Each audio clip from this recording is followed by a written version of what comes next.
oy bishu ahayd 14 waxaa na soo weeraray ciidanka Puntland oo naga soo weeraray jiida hawdka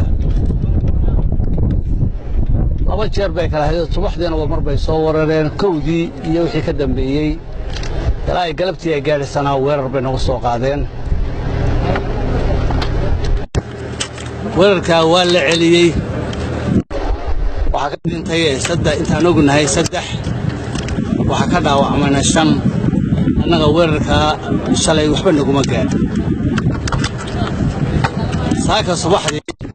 ilaa 7 meelaha ahayd weerar ballaaran oo laba jiha oo hawdkii xagga hawdka iyo xagga garowe amba dad qaboobe ayaa ciidamo ballaaran naga soo weerareen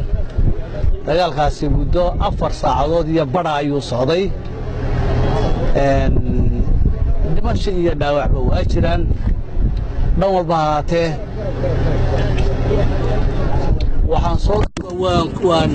waan ka saaray godqaboobe iyo aagii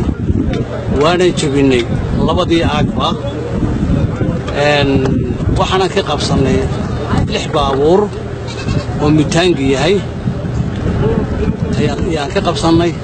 dhaawac maxaabiis badanna waan ka qabannay dhaawac badanna waa la hayaa intii dhulkii ay joogana annaga joogna hadda ciidanka qaranka jooga inkastoona jeclayn dhimashada labada ciidan dhex dhacday haddana waxa kalifay cidii soo qaaday baa kaliftay maantana annaga guusha joogna waanan ka kaxaynaa ay joogeen wadda Soomaaliland waxaan leeyahay marka hore ciid wanaagsan waa May mar labaadna ciidankiina wuu xaqana waa salaantii uu ka maray halkana wuu ka guuleystay